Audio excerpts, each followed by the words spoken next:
اعوذ باللہ من الشیطان اللعین الرجیم بسم اللہ الرحمن الرحیم اللہم صلی علی محمد وآل محمد الحجیت امر اعتباری او انتزاعی۔ آج کی جو بحث ہے وہ سمجھ لیجئے کہ وہ جو 15 مقدمات مصنف نے کہے تھے کہ ہم اصل بحث میں داخل ہونے سے پہلے 15 مقدمات کو ذکر کریں گے، آج وہ 15واں مقدمہ ہے کہ جس کے بعد جو ہے وہ مصنف اصل بحث میں داخل ہو جائیں گے۔ وہ مقدمہ یہ ہے 15واں کہ یہ جو حجیت کی جو ہم بات کر رہے ہیں، یعنی جو ہم نے کہا کہ ہمارا حجت ہے، کہا تھا نا، تو یہ کہہ رہے کہ اب یہ جو حجیت کی بات آئی اور ہم نے کہا کہ ہمارا حجت ہے، تو آیا یہ جو حجیت ہے یہ ایک امر انتزاعی ہے یا امر اعتباری ہے؟ ٹھیک ہے، یہ سوال ہے۔ لیکن اب اس سوال کے جواب کو سمجھنے سے پہلے مقدمتاً ہمیں یہ سمجھنا ہوگا کہ امور انتزاعیہ کسے کہتے ہیں اور امور اعتباریہ کسے کہتے ہیں۔ تو آپ غور فرمائیے کہ اشیاء کو 3 حصوں میں تقسیم کیا گیا ہے، یا تو اشیاء یعنی جو اشیاء ہیں یا تو امور واقعیہ ہیں یا امور اعتباریہ ہیں یا امور انتزاعیہ ہیں۔ امور واقعیہ کسے کہتے ہیں؟ کہتے ہیں امور واقعیہ ان امور کو، ان اشیاء کو کہا جاتا ہے کہ جو ما بازاء خارج رکھتے ہیں۔ کیا مطلب؟ یعنی جن کا وجود خارج میں موجود ہوتا ہے، جو خارجی وجود ہے، جیسے جواہر و اعراض، اور یہ ہمارا اور آپ کا ہم سب کا وجود، ٹھیک ہے، اسے کیا کہتے ہیں؟ اسے ہم امور واقعیہ کہتے ہیں۔ ٹھیک، دوسری چیز جو اشیاء کی دوسری قسم وہ ہے امور اعتباریہ۔ امور اعتباریہ کسے کہتے ہیں؟ کہ جو اعتبار معتبر، یعنی آپ یہ کہہ سکتے ہیں عربی میں کہ ما لیس لہا تحقق خارجی۔ امور اعتباریہ وہ کہ جس کا کوئی خارجی تحقق نہ ہو بلکہ اعتبار معتبر کی وجہ سے اس کا وجود ہو، یعنی اس طریقے سے کہ جب تک معتبر موجود ہے اس وقت تک اس کا وجود بھی، امور اعتباریہ کا بھی وجود ہوگا۔ بات واضح ہے؟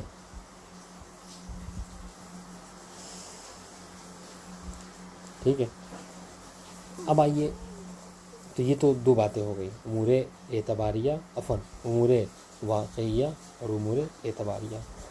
ٹھیک ہے، امور واقعیہ کیا؟ عربی میں لکھنا چاہیں تو آپ لکھ سکتے ہیں کہ امور واقعیہ جو ہے وہ ان امور کو کہتے ہیں کہ ما لہا تحقق فی الخارج، جن کا خارج میں تحقق ہوتا ہے، ٹھیک ہے، وجود ہوتا ہے۔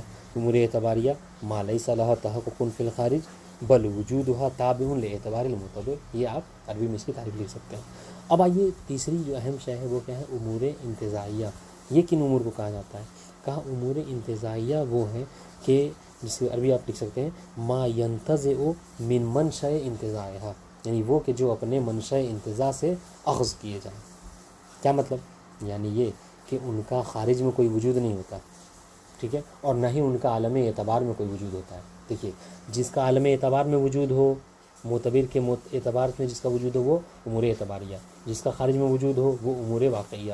اور امور انتزاعیہ کسے کہتے ہیں؟ کہ جس کا نہ خارج میں وجود ہو نہ اعتبار معتبر میں اس کا وجود ہو۔ بل تو کیا ہے یہ امور انتزاعیہ؟ کہا کہ امور انتزاعیہ ان امور کو کہا جاتا ہے کہ جو امور اعتباریہ سے، ٹھیک ہے، اخذ کیے جاتے ہیں۔ امور اعتباریہ سے جسے اخذ کیا جائے اسے کیا کہتے ہیں؟ امور انتزاعیہ کہتے ہیں۔ مثال سمجھیں، بات زیادہ واضح ہوگی۔ مثال کے طور پر امور واقعیہ کی تو مثال دے دی، ہمارا اور آپ کا کتاب، قلم، ان سب کا وجود، ٹھیک ہے، خارج موجود۔ امور اعتباریہ کیا؟ یعنی یہ کہ جیسے یہ کہا جائے کہ جیسے ہی بیع و شراء ہوئی ہے نا، تو بیع و شراء کے ہوتے ہی ہم نے کہا بیع، تو آپ نے کہا قبل، تو یہ بیع و شراء کے ہوتے ہی کیا ہے؟ اب آج کے بعد ہمارے اس موبائل کے مالک آپ بن گئے اور آپ کا جو ثمن ہے، جو پیسہ ہے، اس کے مالک ہم بن گئے، ٹھیک ہے۔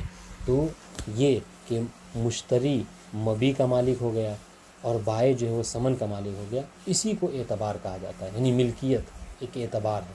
بات واضح؟ ٹھیک ہے۔ اب انتزاع کیا ہے؟ ہم نے کیا کہا؟ ایک جملہ یاد رکھیے گا، بہت اہم بات ہے۔ امور انتزاع وہ کہ جو امور اعتباریہ سے اخذ کیا جائے۔ اب کیا مطلب؟ اب دیکھیے، اب جیسے ہی ہم نے یہ کہا کہ آپ نے ہمیں پیسے دیے، ہم نے آپ کو موبائل دیا، ٹھیک ہے، تو آپ ہم پیسے کے مالک ہو گئے، آپ موبائل کے مالک ہو گئے، ہے نا. اب امور انتزاعیہ کہاں سے ہے؟ انتزاعیہ یہ ہے کہ یعنی یہ جو نقل و انتقال ہوا، اسی کے ساتھ ایک اور شے ہمیں اور آپ کو حاصل ہوئی. وہ کیا؟ وہ اباحت تصرف. یعنی کیا مطلب؟ یعنی یہ کہ اب وہ جو پیسہ میرے ہاتھ میں آیا ہے، ہم اس پیسے کو خرچ کر سکتے ہیں، وہ اس پیسے کا خرچ کرنا میرے لیے مباح ہو گیا، اور آپ کا موبائل میں تصرف کرنا مباح ہو گیا. تو یہ جو اباحت والا مسئلہ ہے، یہ کیا ہے؟ اسے انتزاع کہا جاتا ہے. بات واضح انشاءاللہ. دیکھیے امور اعتبار یعنی ہم نے اور آپ نے مل کر یہ اعتبار کیا کہ جیسے ہی آپ نے پیسہ دیا آپ موبائل کے مالک ہو گئے، تو آپ نے یہ اعتبار کر لیا کہ آپ موبائل کے مالک ہیں، ہم نے یہ اعتبار کر لیا کہ ہم پیسے کے مالک ہو گئے. تو اب ان دونوں کے بعد ایک اور شے حاصل ہوئی. وہ کیا؟ کہ ہم دونوں ایک دوسرے ان چیزوں میں تصرف بھی کر سکتے ہیں. تو یہ جو اباحت تصرف ہے، اسے ہم امور انتزاعیہ کہتے ہیں. بات واضح انشاءاللہ. اس لیے اس کی تعبیر میں کیا کہا؟ ما ينتزع من منشأ انتزاعها، جو اپنے منشأ انتزاع سے اخذ کیا جائے، اسے ہم امور انتزاعیہ کہتے ہیں. اب اس کا نہ خارج میں وجود ہوتا ہے اور نہ عالم اعتبار میں. واضح انشاءاللہ. تو یہ کیا ہے؟ بہرحال تین تعریفیں ہو گئی. اب آئیے ایک اور بات جو اہم ہے. وہ کیا؟ کہ احکام شرعیہ کی دو قسمیں ہیں. ٹھیک ہے. ایک احکام تکلیفیہ اور دوسری احکام وضعیہ. احکام تکلیفیہ کسے کہتے ہیں؟ احکام تکلیفیہ وہ احکام کہ جس میں باعث و زجر ہوتا ہے. کیا مطلب؟ یعنی اگر وجوب اور مستحب ہے، ٹھیک ہے، تو اس میں کیا ہے؟ باعث ہے، مولا چاہتا ہے کہ آپ اسے انجام دیں. ٹھیک ہے. اگر حرام ہے، کراہت ہے، تو اس میں نہیں ہے، مولا چاہتا ہے کہ آپ اسے انجام نہ دیں. تو احکام تکلیفیہ ایک قسم احکام شرعیہ کی کیا کہ جس میں باعث و زجر ہو. ٹھیک ہے. اور دوسری قسم احکام وضعیہ ہے کہ جس کے اندر باعث و زجر نہیں ہوتا.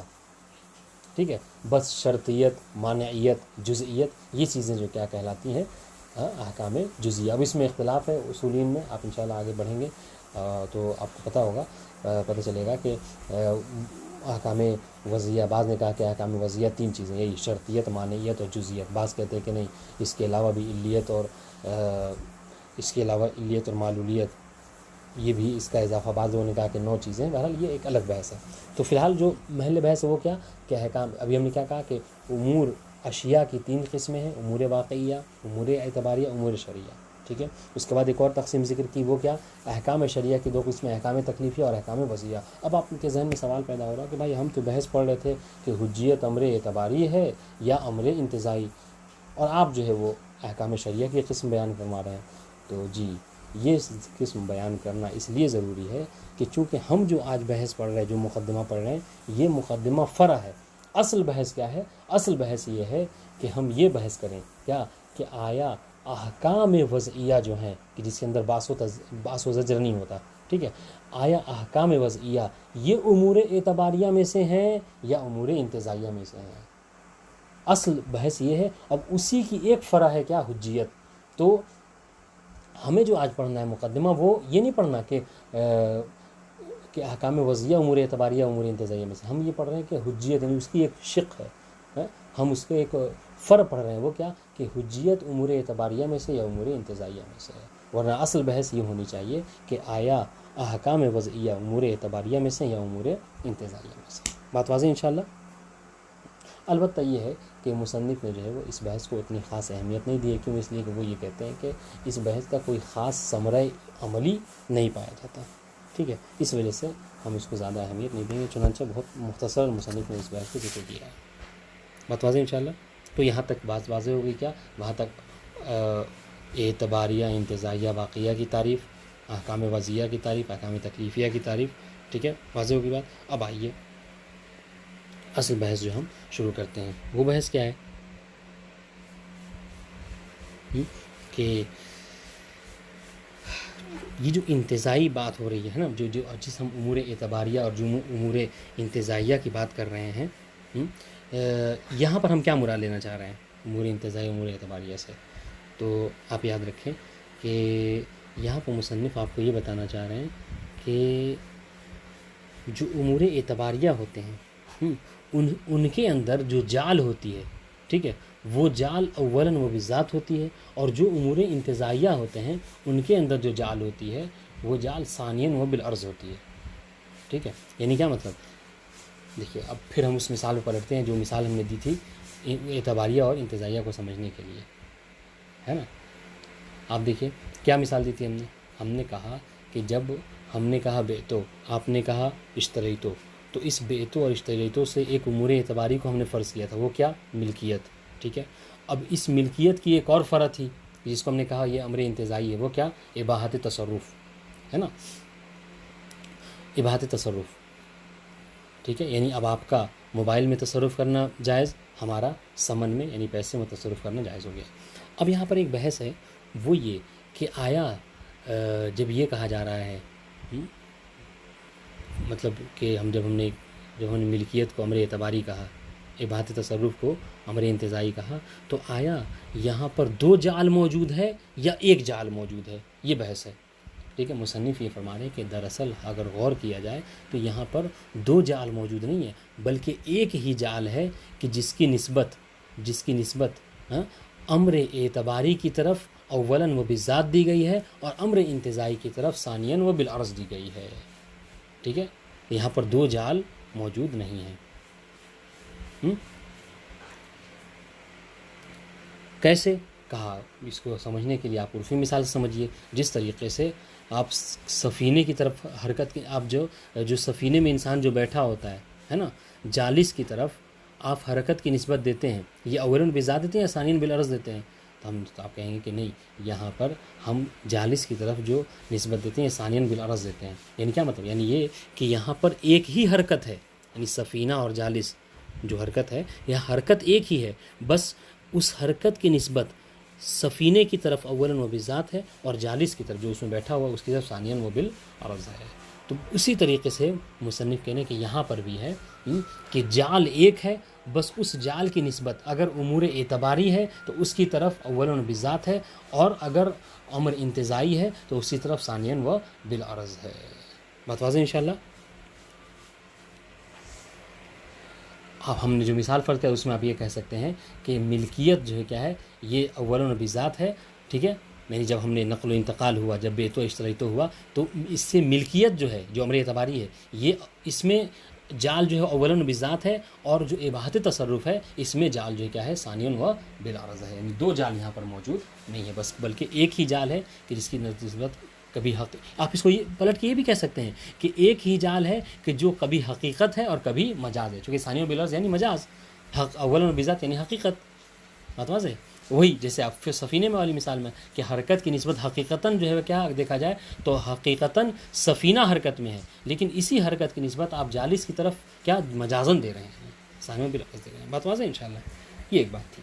اب آئیے اصل بحث کی طرف, وہ یہ کہ جو ہم نے ہیڈنگ میں پڑھا وہ کیا, کہ حجیت یہ امور اعتباریہ میں سے ہے یا امور انتزاعیہ میں سے. آپ پر یہ بات تو واضح ہو گئی کہ بہرحال امور اعتباریہ کسے کہتے ہیں, امور انتزاعیہ کسے کہتے ہیں.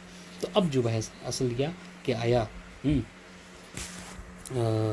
یہ جو ہم نے کہا کہ حجیت, ٹھیک ہے, یہ امر اعتباری ہے یا امر انتزاعی. مصنف کیا فرما رہے ہیں, مصنف یہ کہہ رہے ہیں کہ ہمارے نزدیک ہم اس بات کے قائل ہیں کہ حجیت امر اعتباری ہے, امر انتزاعی نہیں ہے. ٹھیک ہے. اب آگے میرے خیال سے یہ جو توضیح ہو ذالکہ کہ یہاں سے کوئی نئی بات نہیں ہے, بلکہ جو بات ہم نے ذکر کی اسی کو دہرایا ہے تھوڑا شرح کے ساتھ. آپ دیکھیں اس میں کیا کہنا چاہ رہے ہیں, کہہ رہے ہیں کہ جعل کی جو حقیقت ہے یعنی وہ ایجاد, جعل نکالنا یعنی کیا, ایجاد کرنا, تکوین یعنی, ہے نا, یہ دو طرح سے ہے. ایک کیا کہ کبھی کبھی ایجاد اس طریقے کا ہوتا ہے, یعنی شے کا ایجاد کہ اس کے خارج میں وجود ہوتا ہے جس کو ہم جعل تکوینی کہتے ہیں, اور کبھی کبھی ایجاد اس طریقے کا ہوتا ہے کہ جس کا خارج میں کوئی وجود نہیں ہوتا بلکہ وہ اعتبار معتبر میں اس کا وجود ہوتا ہے. یہ بات ہم جب نے شرح کی تو ہم نے بتائی آپ کو. ٹھیک ہے.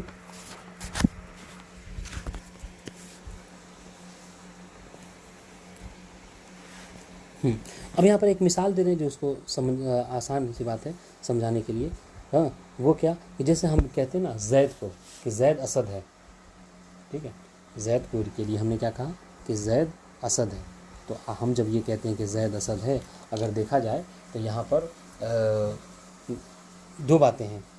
ہاں, زید کا ایک حقیقی وجود, اسد کا ایک حقیقی وجود ہے اور ایک جو کیا مجازی وجود ہے.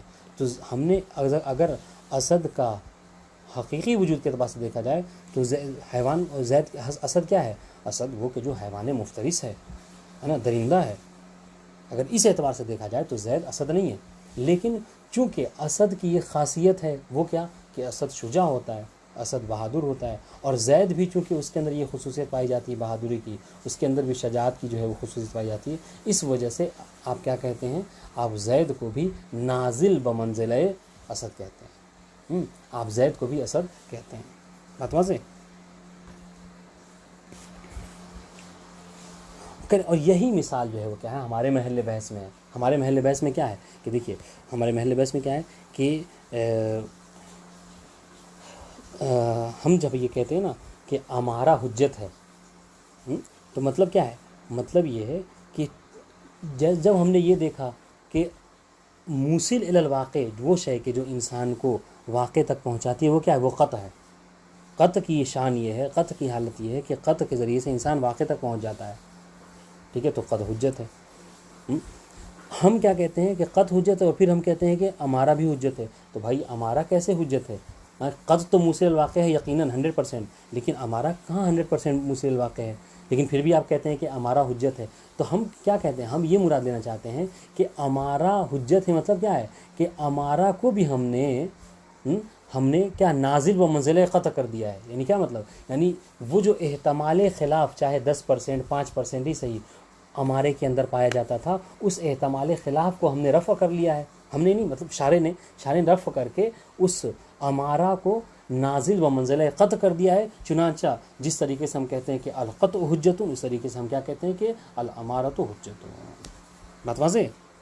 وہی جیسے کیا آپ نے کہا، جیسے آپ زید میں شجاعت کی وجہ سے آپ کیا کہتے ہیں، زید کو اسد کہتے تھے، اس طریقے سے ہمارا چونکہ موصل الواقع ہے چنانچہ آپ اس کو بھی حجت کہتے ہیں. بات سمجھ میں آ گئی؟ انشاءاللہ کے بعد واضح ہوگی. اس کے بعد ایک اور آسان سی بات ہے، وہ کیا؟ وہ یہ کہ ہم نے مصنف کہہ رہے کہ ہم نے کیا کہا، ہم نے اب تک یہ اختیار کیا کہ ہمارے نزدیک حجیت جو ہے وہ امور اعتباریہ میں سے، امور انتزاعیہ میں سے نہیں ہے. ٹھیک ہے، یعنی کیا مطلب؟ یعنی یہ کہ اس کے اندر نسبت جو ہے وہ جعل کی اولاً و بالذات ہے، ثانیاً و بالعرض نہیں ہے. یہ کہا مصنف نے. اب مصنف یہ کہہ رہے کہ ہاں ایک بات ہے، وہ کیا کہ یہ جو امور انتزاعیہ اور امور اعتباریہ ہیں، اس کی یہ ایسی اصطلاح ہے کہ اس کے مختلف معنی ہیں.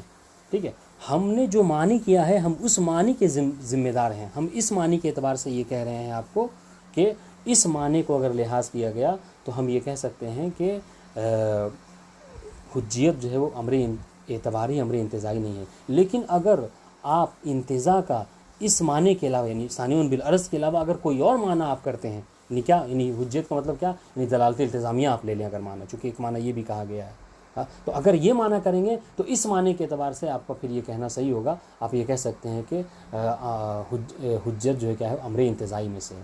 البتہ مصنف کہنے کہ لیکن یہ معنی کرنا یہ کیا ہے، یہ محل بحث سے گویا کہ خارج کر دینا ہوگا. بات واضح؟ یہ اتنی مختصر سی بات ہے جو انشاءاللہ ہمیں آج پڑھنی ہے. باقی اگر کوئی اور نئی بات ہوگی تو انشاءاللہ اس کو ترجمے میں حل کرتے ہیں. آپ غور فرمائیے کیا کہہ رہے ہیں. کہہ رہے کہ الحجیت امر اعتباری او انتزاعی. یہ آپ سے گویا سوالیہ نشان ہے، اسی کا جواب دینا چاہ رہے ہیں، یہ بتانا چاہ رہے ہیں. کہہ رہے ہیں من الامور التی، آپ یہ تینوں تعریف ضرور لکھ لیجیے گا. اشیاء کی 3 قسمیں ہیں، واقعیہ، اعتباریہ، انتزاعیہ. واقعیہ کسے کہتے ہیں؟ ما لہا تحقق فی الخارج. اعتباریہ کسے کہتے ہیں؟ ما لیس لہا تحقق فی الخارج بل وجودها تابع لاعتبار المعتبر. ٹھیک ہے، یہ دوسری قسم. تیسری قسم امر انتزاعی، اس کے آپ یہ لکھیں گے کہ ما ينتزع من منشأ انتزاعیہ. پھر اس کی جو شرح ہے وہ انشاءاللہ کے آپ پر واضح ہوگی درس سننے کے بعد. اب سنیے، کہہ رہے ترجمہ من الامور التي وقعت موضع البحث ايضا عند المتاخرين. کہہ رہے یہ سارے مسائل وہ ہیں جو ادھر 2-3 مسئلے ذکر کیے ہیں کہ یہ وہ مقدمات ہیں کہ جو متاخرین اصولین میں یہ بحثیں ہیں، ورنہ متقدمین میں دیکھا جائے تو اس کا کوئی ذکر آپ کو نہیں ملے گا. وہ کیا؟ وہ یہ کہ متاخرین اصولین میں ایک بحث ہے کہ جو موضوع بحث بنی ہوئی ہے، وہ کیا کہ مسئلۃ ان الحجیہ حل ہے من الامور الاعتباریہ، کہ حجیت کے جو مسئلہ ہے آیا یہ امور اعتباریہ میں سے ہے. المجعولۃ بنفس وذاتها. اب آپ کہیں کہ یہ جال کی بات کہاں سے آ گئی؟ تو یہ جال اس وجہ سے، کیوں؟ اس لیے کہ جو امور اعتباری ہوتی ہیں ان میں جو جال ہوتی ہے وہ جال ذاتی ہوتی ہے، اولاً بالذات ہوتی ہے. او انہا، یا پھر یہ کہ انہا ہا کی نقل کس طرف حجیت کی طرف، او ان الحجیت من الانتزاعیات، کہ یہ امور اعتباری نہیں بلکہ امور انتزاعیہ میں سے ہے، کہ التی تنتزع من المجهولات، کہ جس کا میں اولاً بذات اس میں جال نہیں ہوتی بلکہ یہ کسی اور سے کیا کرتے ہیں، جال کو اخذ کرتے ہیں. جیسا کہ ہم نے تعریف میں کیا کہا تھا کہ امر انتزاعی جو ہے امر اعتباری سے اپنے وجود کو اخذ کرتی ہے. بات واضح؟ اب آئیے وهذا النزاع في الحجیہ فرع في الحقیقت عن النزاع في اصل الاحکام الوضعیہ. ہم نے جیسا کہ آپ عرض کیا کہ ہم نے تعریف ذکر کی کہ احکام شریعہ کی دو قسمیں ہیں، واقعی تکلیفیہ اور وضعیہ، اور ہم نے کہا کہ تکلیفیہ میں باعث و زجر ہوتا ہے اور وضعیہ میں باعث و زجر نہیں ہوتا. اس کی وجہ یہ ہے، آپ دیکھیں کیوں، اس لیے کہ دیکھیے مصنف کیا کہہ رہے ہیں کہ یہ جو بحث ہے کہ حجیت امر اعتباری ہے امر انتزاعی، کہ حقیقت میں بحث یہ ہونی چاہیے کہ احکام وضعیہ آیا یہ امر اعتباری ہے یا امر انتزاعیہ میں سے ہیں. وہاذا النزاع، یہ تو ایک فرع ہے جو ہم یہ بحث کر رہے ہیں، کیا کہ حجیت امر اعتباری یا امر انتزاعی. وهذا النزاع في خصوص الحجیہ علی الاقل لم اجد له ثمرۃ عملیہ فی الاصول. مصنف کہہ رہے کہ یہ بحث کرنا، کہہ رہے ہیں اگر ہو سکتا ہے کہ اس کا ثمرہ عملی ہو، کس کا، اگر یہ بحث کرتے آپ کہ احکام وضعیہ امور اعتباریہ میں سے امور انتزاعی، ہو سکتا ہے اس کا ثمرہ عملیہ ہو، لیکن صرف ایک شق کا، صرف ایک فرع کے بارے میں بحث کرنا کہ آیا حجیت امر اعتباری ہے یا امر انتزاعی، کہ اس کا کوئی ثمرہ عملی میری نظر میں نہیں ہے. مصنف کہہ رہے ہیں. بات واضح انشاءاللہ.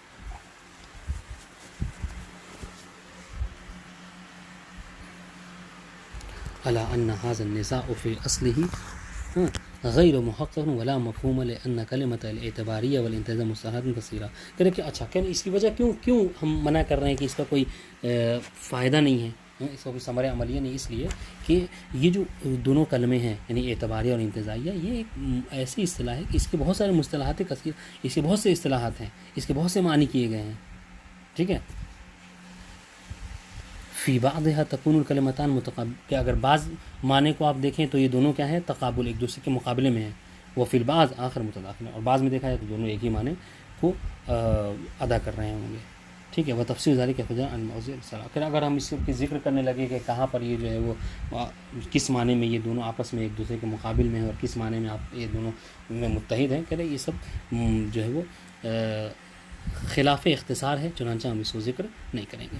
ونکتفی ان نقول علی سبیل الاختصار. ہم مختصراً یہاں پہ یہ بحث کرنا، ہم جو سوال قائم کیا وہ یہ کہ حجیت امر اعتباری ہے یا انتزاعی، ہم اس کا جواب آپ کو مختصراً دے رہے ہیں. وہ کیا، سنیے. ان الذی یظہر من اکثر کلمات المتنازعین فی المسئلہ، کہہ رہے اس مسئلے میں یعنی یہ جو حجیت امر اعتباری یا انتزاعی، کہہ رہے اس میں جو اکثر نزاع، جو مطلب نزاع جو واقع ہوا علماء میں، اور تو ان کے کلمات سے بات جو واضح ہو رہی وہ یہ کہ ان المراد، آپ سب سے پہلے بتانا چاہ رہے ہیں کہ یہاں پر کیا مراد ہے امر انتزاعی امر اعتباری سے.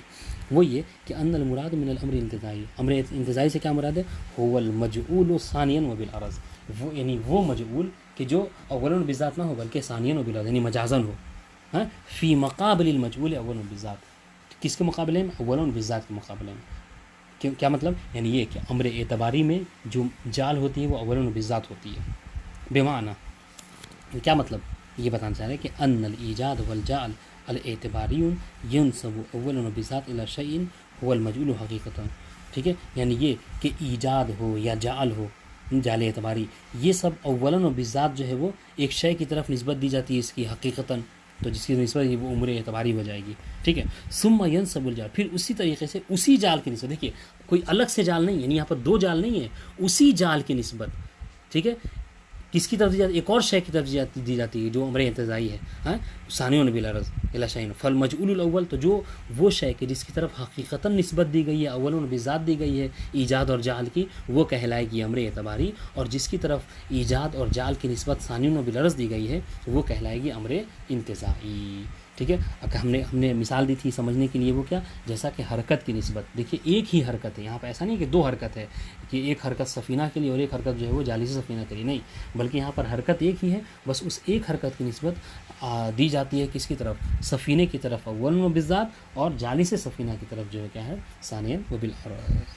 تو یہاں پر بھی کہنا یہ چاہ رہے ہیں کہ یہاں پر بھی دیکھا جائے تو ایجاد اور جعل جو ہے ایک ہے، بس اس ایک ایجاد و جعل کی نسبت جو ہے وہ کبھی اولا و بالذات جو ہے وہ امر اعتباری کی طرف جاتی ہے، اور ثانیہ و بالعرض جو امر انتزاعی کی طرف جاتی ہے. بات واضح انشاءاللہ. فیکون هناک جعل، دیکھیں فیکون هناک جعل واحد ینسب الی الاول بالذات. ٹھیک ہے. وہ الثانی بالعرض کہ ایک کی طرف جو ہے کیا پہلے والی کی طرف جو کہ اول بذات یعنی اعتبار کی طرف اور انتزاعی کی طرف جو ہے ثانیاً وہ بالعرض. لا انہ ہونا نہ یہ کہ کوئی یہ سمجھے کہ انہ ہونا کا جعلان و اعتباران کہ یہاں پر دو جعل ہے دو اعتبار ہے کہ ینسب وحد میں لشیء ابتدان کہ اس کی نسبت جو ہے ایک طرف کی طرف جو ہے وہ ابتدان دی جائے پھر اس کے بعد جو کیا ہے ثانی ہما الی آخر بطبع الاول پھر پہلے کی طبیعت میں دوسرے کی طرف جو کیا اسی جال کی نسبت دی جائے. کہا یہاں پہ دو جال نہیں ہے. فإن هذا ليس مراد المتنازعين قطعا کہا کہ یہاں پر یہ جو نزاع ہے یہاں اصلاً متنازع نہیں جو مطلب علماء یہاں پر بحث کرتے ہیں ان کی مراد اصلاً یہاں پر یہ نہیں ہے کہ یہاں پر دو جال ہے بلکہ ایک ہی جال ہے. مثال سنیے. فیقال فی الملکیت جیسا کہ ملکیت میں کہا جاتا ہے مثلا التی هي جملة من موارد النزاع المجهول اول بالذات هو اباحہ. آپ دیکھیے ملکیت میں کیا ہوتا ہے جیسے کہا کہ بے تو آپ نے کہا قبل تو کیا ملکیت آ جاتی ہے. ملکیت یعنی امور اعتباریہ میں سے آپ جو ہے وہ موبائل کے مالک اور ہم جو ہے وہ سمن کے مالک. تو کیا ہوتا ہے التی ہے جملۃ من موارد النزاع المجعول اول بالذات هو اباحہ.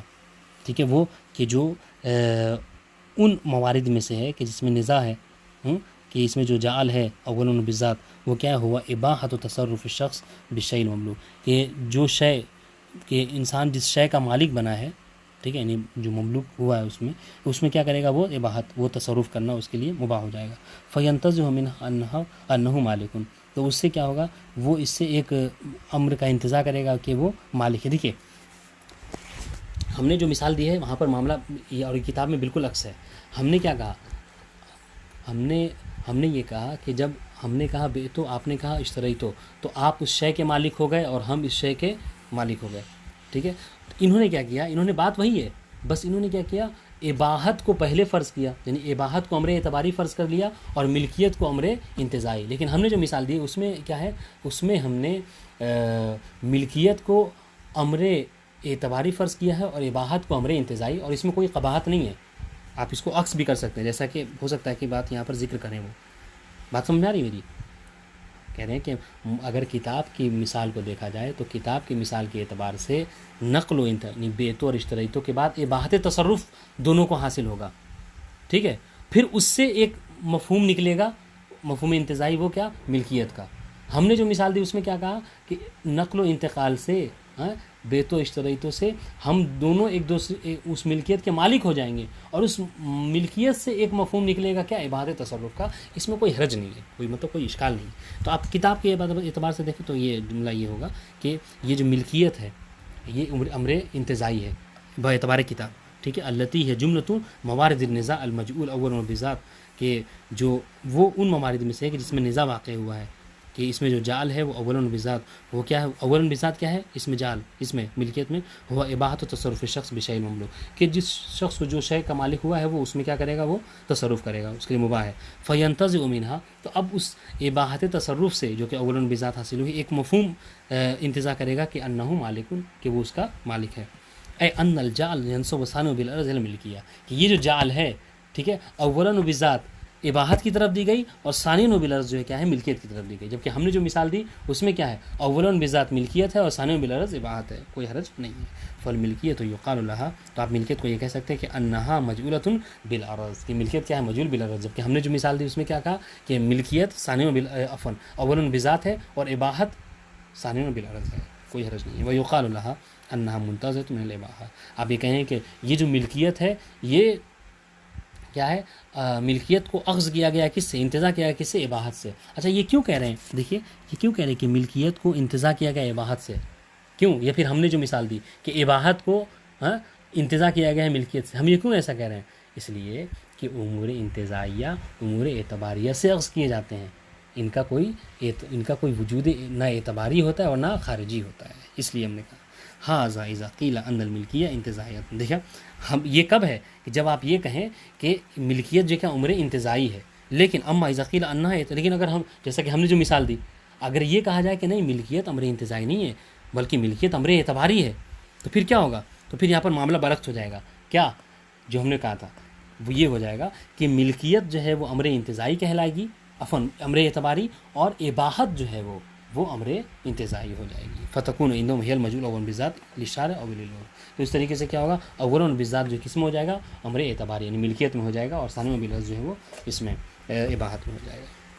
واضح انشاءاللہ. اب آئیے وعلی ھذا فاذا اريد من الانتزاع هذا المعنى، کہہ رہے کہ ہاں یہ جو معنی ہم نے بتا دیا آپ کو امر اعتباری اور امر انتزاعی کا. اب سنیے کہ اگر امر انتزاعی سے یہ معنی مراد لیا جائے کیا ثانی و بالعرض والا، تو کیا کہہ رہے ہیں کہ تو آپ کیا کہیں گے کہ حجیت امر اعتباری یا امر انتزاعی؟ تو مصنف کہہ رہے ہیں فالحق ان الحجی امر اعتباری. تو حق یہ ہے کہ حجیت کیا ہے، امر اعتباری ہے. اس طریقے سے صرف حجیت ہی نہیں بلکہ تمام امور وہ بلکہ تمام جو ہے وہ احکام وضعیہ، چاہے وہ ملکیت ہو، زوجیت ہو، رقیت ہو، سب کے سب، ٹھیک ہے.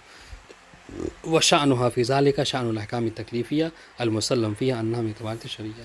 اور کہہ رہے کہ اس کا حال وہی ہوگا کہ جو امور احکام تکلیفیہ کا حال ہے. یعنی کیا مطلب، جس طریقے سے وہ اعتبارات شرعیہ رکھتے ہیں اس طریقے سے یہ بھی اعتبارات شرعیہ ہوں گی. باتیں یعنی امور اعتباریہ میں سے ہوں گی. توضیح ہو ذالک، اب اسی نظریے کی جو ہے وہ توضیح مصنف پیش کر رہے ہیں. یعنی کیا کہ جو ہم نے جو کہا کہ حجیت یا احکام وضعیہ امور اعتباریہ میں سے ہیں، جس طریقے سے احکام تکلیفیہ امور اعتباریہ میں سے ہیں، پھر اس کی توضیح اس طریقے سے کر رہے ہیں کہ ان حقیقت الجال هو الایجاد. جال کا مطلب کیا ہے، ایجاد، ٹھیک ہے. والایجاد علی نحوین، اور ایجاد کی دو قسمیں ہیں. ایک یہ کہ ما یراد منہ ایجاد الشیء حقیقت فی الخارج. ایک یہ کہ اس سے مراد کیا لیا جائے کہ شے کو خارج میں وجود دینا، شے کا خارج میں وجود، وہ کیا ہے، اور اس کو ہم کیا کہتے ہیں، جال تکوینی کہہ لیں یا جال یا خلق کہہ لیں، ٹھیک ہے.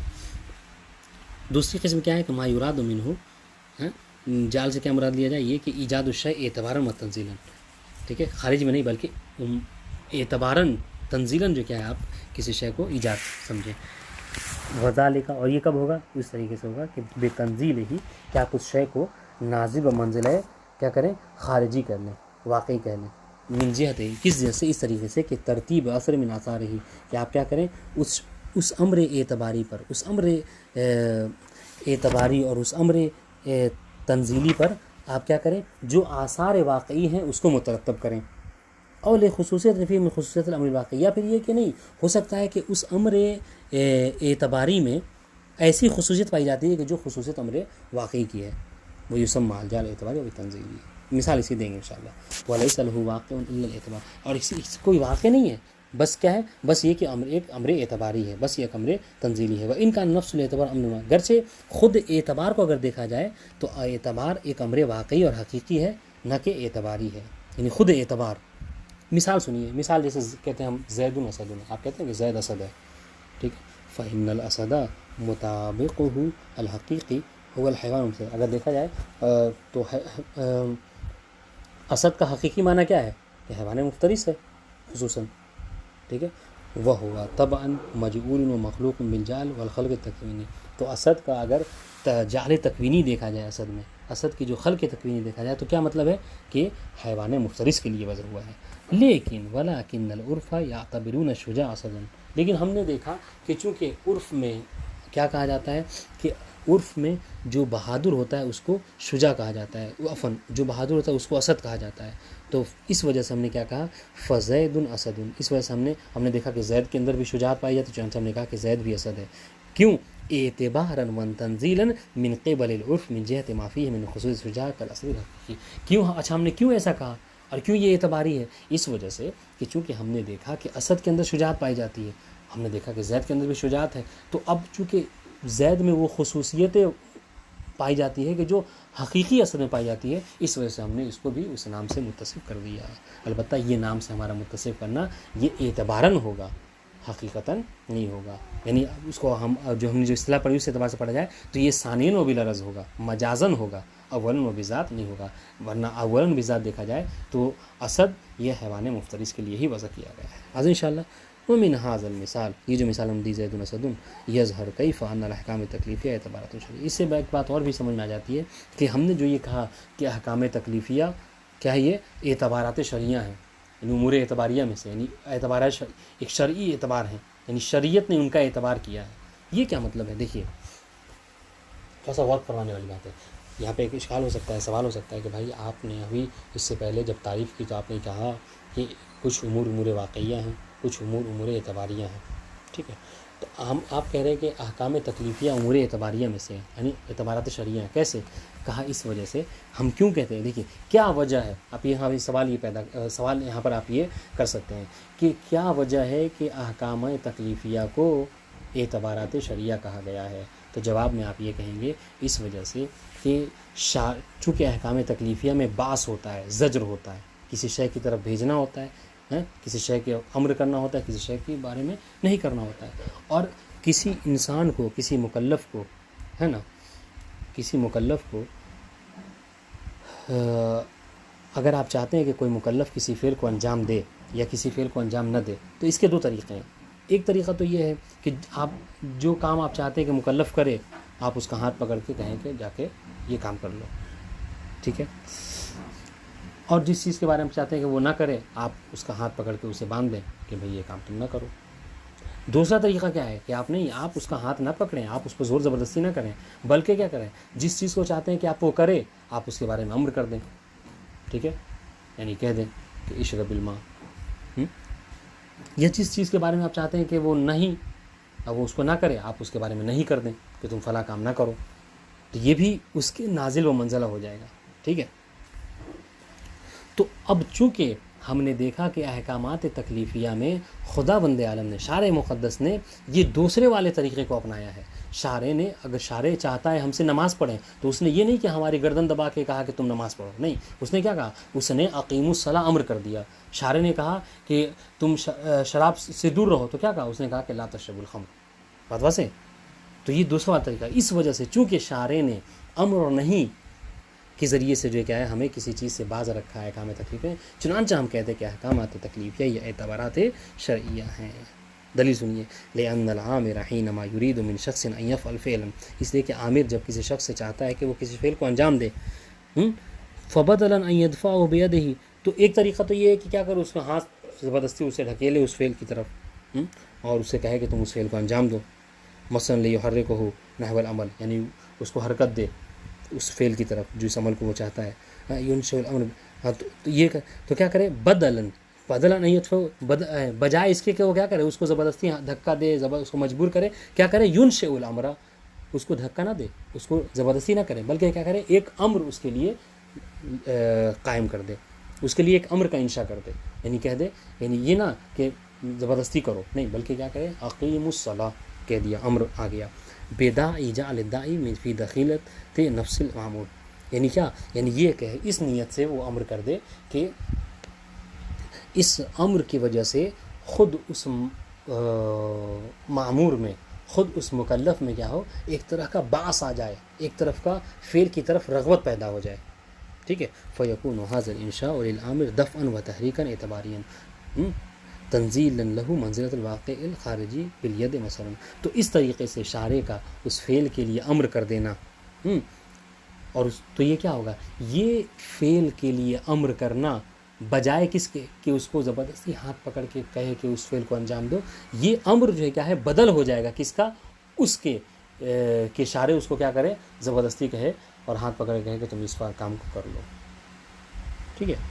تو کیا ہوگا، للعامر فیکون ھذا الانشاء، یعنی یہ جو امر کرنا، اقیم الصلاۃ مثلا کہنا، عامر کے لیے کیا ہو جائے گا، دفع ہو جائے گا، ایک طرح کا، ایک طرح کی تحریک ہو جائے گی. اور یہ تحریک کیا ہوگی، اعتباری ہوگی، تنزیلی ہوگی، کس کے، منزلۃ دفع الخارجی، بجائے کہ خارج میں اس کا ہاتھ پکڑ کے زبردستی کہے کہ اس کام کو کر لو، ٹھیک ہے. وقضا، اور یہی حال، یہ امر کا یہی حال جو کیا نہیں کبھی ہوگا. وکذالک نہیں زجر اعتباری تنزیل لہ منزلۃ الردع والزجر الخارجی بالیاد، بجائے اس کے کہ زبردستی ہاتھ پکڑ کے روک لے، اسے کہہ دے کہ تم فلاں کام نہ کرو، ٹھیک ہے.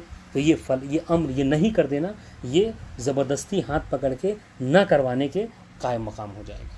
بات واضح انشاءاللہ.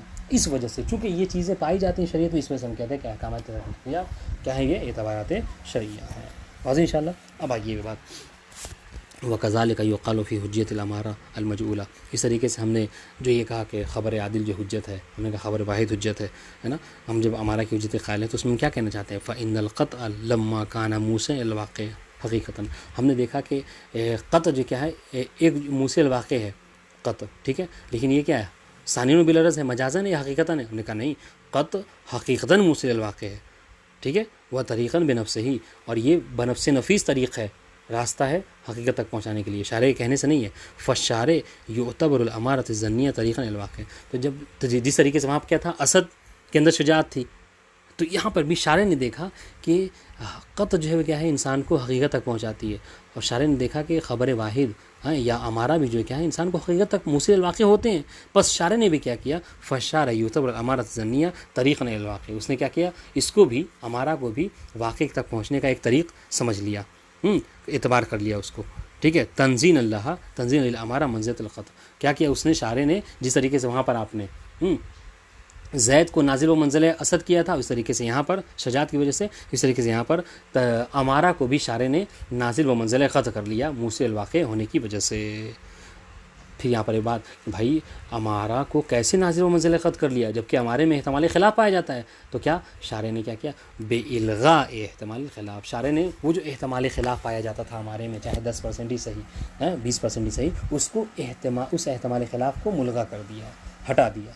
تو اس طریقے سے کیا ہو گیا، جتنا پرسنٹ واقع تک پہنچنے میں اس کے قط میں پایا جاتا ہے، اس سے اتنا ہی جو کیا ہے پرسنٹ جو ہے اس کے اندر ہی پایا جاتا ہے ہمارے میں. فتکون الامارہ قطعا اعتباریا و طریقا تنزیلیا.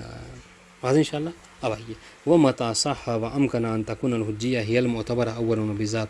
کہہ رہے کہ اب جب یہ بات صحیح ہو گئی کہ حجیت جو ہے کیا ہے معتبر ہو اولا و بذات، یعنی امر اعتباری ہو جائے، چونکہ اب جب امر اعتباری ہے تو اولا بذات ہے، چونکہ ثانیاً و بالعرض امر انتزاعی ہوتی ہے. بات واضح.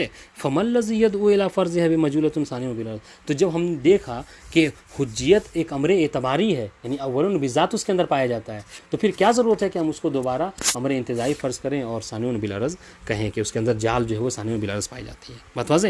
حتی تکون امر انتزاعیا. ہاں کہہ رہے یہ جو معنی ہم نے انتزاع کا پیش کیا ثانیہ و بالعرض والا، اس معنی کے اعتبار سے یہ امر اعتباری ہوگا، حجیت امر اعتباری ہوگی. لیکن الا ان یریدوا، مگر یہ کہ کوئی یہ کہے کیا کہ من الانتزاع معنی کہ بعض اصولی نبی یہاں پہ یہ کہنے لگے کہ نہیں انتزاع کا ایک اور معنی ہے اور یہ والا معنی نہیں. تو وہ ہوا ما یستفاد من دلیل حکم، اور وہ کہ جو دلیل حکم سے سمجھا جائے علی نحو دلالت التزامیہ، یعنی یہ کہ دلالت انتظامیہ کے طور پر یہ سمجھا جائے کس کا انتزاع کا معنی کیا، کا ان تستفاد الحجیہ، جیسا کہ اس حجیت کا استفادہ کیا جاتا ہے للامارہ امارہ کے لیے من الامر امر سے بے اتباعہا کہ اس کی اتباع کیا جائے، مثل ما لو قال الامام، جیسا کہ امام نے فرمایا کہ صدق العادل، امام نے فرمایا. یعنی کیا مطلب، یعنی گویا کہ صدق العادل یعنی عادل کی تصدیق کرو. مطلب کیا ہے، یعنی اگر اس عبارت کو اگر دلالت التزامیہ کیا ہے اس کی، الذی یدل، یہ جملہ امام کا فرمانا صدق العادل یدل بالدلالت الالتزامیہ علی حجیت خبر العادل و اعتبارہ عند الشارع. تو امام کا یہ کہنا کہ صدق العادل، اس کا مطلب کیا ہے کہ امام کی نظر میں عادل کی جو خبر ہے اس کی حجیت ثابت ہے نا. تو یہ معنی انتزاعی کا ہو دلالت التزامیہ کے طور پر. مصنف کہہ رہے ہیں کہ وہذا المعنی الانتزاعی، اگر صحیح ہوں کہ اگر انتزاعی کا یہ معنی لیا جائے کہ دلالت التزامیہ کے طور پر جملے کے کچھ چیز سمجھا جائے کسی چیز کو، کہ اگر یہ معنی لیا جائے تو کہ یہ معنی صحیح ہوگا. ولا معنی من قول الحجیہ انہا الانتزاعی بهذا المعنی. اور اس بنا پر اگر ہم کہیں تو ہم یہ کہہ سکتے ہیں کہ حجیت جو کیا ہے اس معنی میں دیکھا جائے تو حجیت کے امر انتزاعی ہے، امر اعتباری نہیں ہے. لیکن مصنف کیا کہہ رہے ہیں، ولکنہ بعید عن مرامہم، لیکن یہ اصولیون کے مقصد کے خلاف ہے یہ معنی کرنا. کیوں؟ لأن هذا المعنى من الانتزاعیہ لا يقابل اعتباریہ بالمعنى الذي شرحنا، اس لیے کہ اگر اس معنی کو کیا جائے تو پھر امور اعتباریہ اور امور انتزاعیہ میں کوئی تقابل نہیں رہ جائے گا. جبکہ ہم نے جو اس سے پہلے معنی ذکر کیا ہے، آپ دیکھیے ان دونوں میں کیا ہے، تقابل پایا جاتا ہے. امور اعتباریہ مقابلے میں امور انتزاعیہ کے. کیسے مقابلہ یہ ہے کہ امر انتزاعی میں ثانیہ و بالعرض جال پائی جاتی، جبکہ امر اعتباری میں جال جو ہے وہ اولا و بالذات ہے. وہ علی کل حال. تو کہہ رہے کہ اگر کوئی دوسرا معنی امر انتزاعی کا کرے اور کہے کہ اس اعتبار سے حجیت امر انتزاعی ہے، تو مصنف کہہ رہے فبہا، کر لیں آپ، صحیح ہے آپ کا کرنا. لیکن اگر یہ معنی کریں گے تو پھر گویا کہ آپ محل بحث سے خارج ہو رہے ہیں. پھر امر اعتباری مقابلے میں نہیں ہوگی کس کے، امر انتزاعی کے. ہاں آپ لاکھ کہتے رہیں کہ امر حجیت جو امر انتزاعی ہوگی، پھر اس معنی میں ہوگی، ہم بھی تسلیم کرتے ہیں. وہ علی کل حال فدعوی انتزاعیت الحجیہ بأی معنی الانتزاعی لا موجب لہا. کر مصنف کہہ رہے کہ چاہے آپ یہ دعویٰ کرنا کہ حجیت جو امر انتزاعی ہے، چاہے آپ کسی معنی میں کر لیں، اس کا کوئی موجب نہیں ہے. لا سیما انہ لم یتفق ورود امر من الشارع باتباع امر من الامرات فی جمیع ما بایدینا من آیات و روایات حتی یفرض ان الحجیہ منتزعہ من ذلک الامر. خاص طور سے کہ انہ لم یتفق ورود، کہ کوئی اشارے کی طرف سے ہم نے کوئی امر نہیں دیکھا، اشارے کی طرف سے کوئی امر وارد ہوا ہے کہ جس میں یہ کہا جا رہا ہو کہ آپ جو کیا کریں، امارہ کی اتباع کریں. ٹھیک ہے. فی جمیع ما بایدینا من الآیات والروایات یفضل ان الحجیہ منتزعۃ من ذلک الامر. یہ ہم نے آج تک کوئی امر نہیں دیکھا کہ چاہے وہ آیات میں ہو یا روایت میں، کوئی ہم نے نہیں دیکھا کہ جس میں کہا گیا ہو کہ تم جو کیا امارہ کے اوپر عمل کرو. تو اب ظاہر سی بات جب کوئی امر ہی نہیں ہے تو پھر یہاں پہ یہ کہنا کہ ہم نے اس امر سے جو کیا ہے انتزاع کیا ہے امارہ کی حجیت کو، ہم یہ نہیں کہہ سکتے کیونکہ ہم نے آج تک کوئی ایسا امر ہی نہیں پایا ہے. بات واضح ہے. بس اس بنا ہم یہ کہہ سکتے ہیں کہ اس معنی میں حجیت جو کیا ہے انتزاعی نہیں ہے. ٹھیک ہے. یعنی اگر ہوگی بھی تو یہاں پر مراد بہرحال نہیں ہے. ھذا کل ما اردنا بیانہ من المقدمات قبل الدخول فی المقصود، کہ اصل مقصد میں بیان داخل ہونے سے پہلے ہم نے جو 15 مقدمے کا وعدہ کیا تھا آپ سے، یہاں پر وہ 15 مقدمات الحمدللہ یہاں ختم ہو گئے. والآن نشرع فی البحث عن المقصود، اب اصل مقصد جو مبحث حجت سے ہم جو کرنا ہے وہ ہم اصل مقصد میں اب داخل ہو رہے ہیں. وہ ہوا، اور وہ کیا ہے، تشخیص الادلہ التی ہے حجت الاحکام شرعیہ من قبل الشارع، یعنی ان چیزوں کو مشخص کرنا کہ احکام شرعیہ میں شارع کی طرف سے کون سی احکام شرعیہ وہ ہیں کہ جو، یعنی احکام شرعیہ کے لیے کون سے ادلہ ہیں کہ جو حجت ہیں شارع کی طرف سے. وہ نزعہ فی، ہم اس بحث کو جو کیا ہے کچھ ابواب میں انشاءاللہ ذکر کریں گے. آپ سے گزارش ہے کہ آپ اس کو آئندہ بھی انشاءاللہ پڑھتے رہیے گا. والسلام علیکم ورحمۃ اللہ وبرکاتہ. بہرحال آج الحمدللہ جو ہمارا جو مقصد تھا کہ مادہ لجنہ کو پڑھنا، تو آج جو ہے وہ اس کا الحمدللہ دوسرا دورہ جو ختم ہو رہا ہے. بہرحال کافی دیر ہو جانے کی وجہ سے ہم جو ہے وہ حاضر آپ کی خدمت میں نہیں ہو سکے. اس وجہ سے اگر اس میں کوئی کمی کسی طرح کی رہ گئی ہو تو آپ سب سے معذرت خواہ ہیں. پروردگار عالم کی بارگاہ میں دعا ہے کہ خداوند عالم ہمارے توفیقات خیر میں اضافہ فرمائے. والسلام علیکم ورحمۃ اللہ وبرکاتہ. اللہم صلی علی محمد و آل محمد وعجل فرجہ.